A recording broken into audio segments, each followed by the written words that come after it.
Hi, I'm Stephen Smith, and I want to share something with you that I've been working on for some time. Something I genuinely believe is going to change how we think about oral history generally and Jewish history specifically. Now, I've spent a good part of my life in this field. I've worked with Holocaust testimony for many years, and when I was leading USC Shoah Foundation, I was part of the team that created Dimensions in Testimony. That's the interactive holographic experiences with Holocaust survivors. And through all of that work, building archives and platforms, I kept coming back to the same question. How do we capture the full richness of people's stories at scale without losing depth? This question led me to be part of the founding team at Our Jewish Story, and I want to tell you why this approach is genuinely different. Here's the challenge we've always faced in oral history. To do it well, and I mean really well, you need a highly trained interviewer who knows the subject deeply. If you're interviewing someone about, Sephardic cuisine, ideally you need someone who understands Sephardic traditions, speaks a little Ladino, knows the cultural context, who can ask the right follow-up questions when the interviewee mentions grandmother's famous Shabbat recipes. Or, for example, if you're talking to a cantor about Jewish liturgy and you want an interviewer there who understands the music, the denominational differences, the spiritual dimensions of the work, and of course speaks Hebrew. Now, the problem is you can't scale that.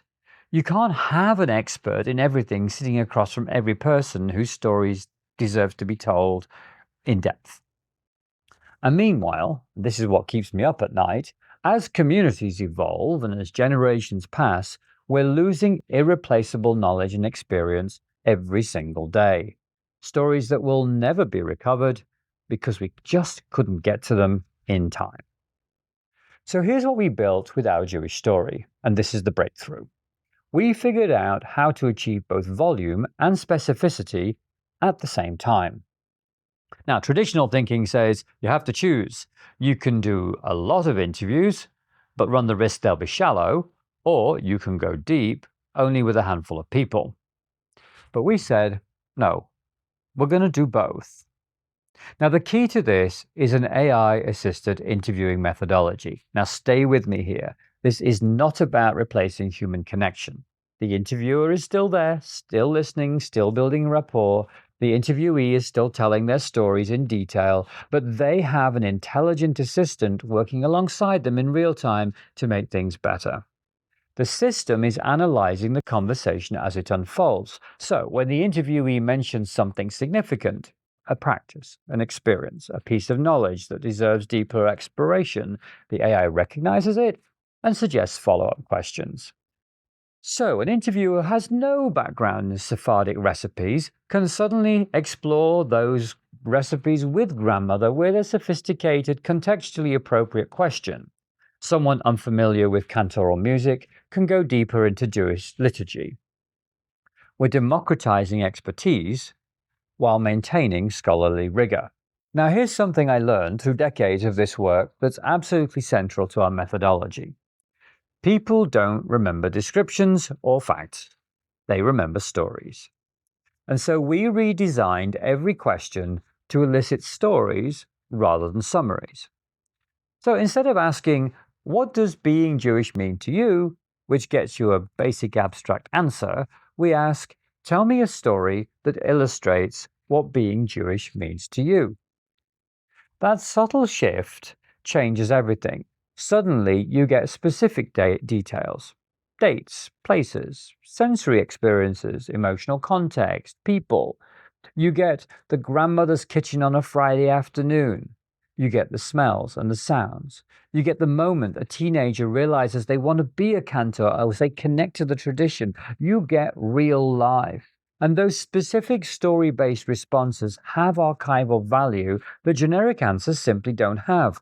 They're memorable, they're shareable, they connect with people, and they have data. So let me walk you through how this actually works.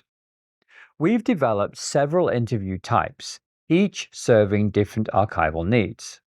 Short-form interviews, These are 5 to 15 minutes. They function like story surveys. They're great for community events, story booths. They standardize questions that still capture something meaningful and unique, but are brief. Then we have biographical interviews. They're 30 to 60 minutes of content. It captures comprehensive life narratives. These are for individuals who may not have a specific specialization, but whose perspective and journey deserve documentation. Then we have professional interviews. These preserve insights from Jewish communal professionals, rabbis, educators, organizational leaders. It's about their work and its impact. Then we have specialist interviews. These can run anywhere from an hour to 20 hours in what we call maven interviews. This is where scholars or practitioners build entire content libraries on specific subjects. Every interview progresses through structured phases. We have foundations, uniqueness discovery, universal questions, and adaptive specialized exploration. The AI system draws on an extensive question library covering Jewish denominations, cultural traditions, life cycle events, historical topics, professional domains, at the same time generating novel questions that are unique to each conversation.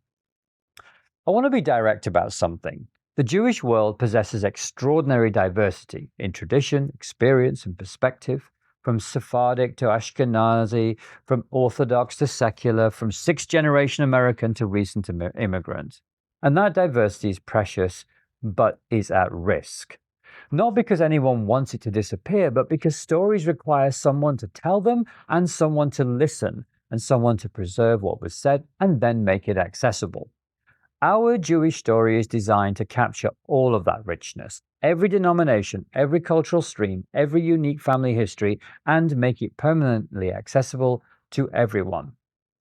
We're building an archive where the entire Jewish world can be encountered in one place. Imagine a conversation with the entire Jewish people, where a teenager in California can hear the voice of a rabbi in Brooklyn, where a researcher can trace the evolution of a tradition across continents, where a family can preserve their heritage for generations yet unborn. So here's why I'm telling you this. This is not something we can do alone. Our Jewish story only works if communities participate. If synagogues, federations, JCCs, families, schools, and individuals decide that their stories do matter and deserve to be told. We're training interviewers. We're building partnerships. We're creating tools that make collection simple and accessible. And we're inviting you to be a part of it. Maybe you want to interview your own grandmother before her stories are lost. Maybe your synagogue wants to document its institutional memory. Maybe your organization wants to capture the expertise of its professionals who've shaped your community over many years. Whatever your entry point is, there's a place for you in this project. I've spent my entire career listening to stories, many of them difficult, many of them painful, all of them important. But what I've learned is that when people do tell their own stories in their own words, something powerful happens. Connection, understanding, preservation, learning.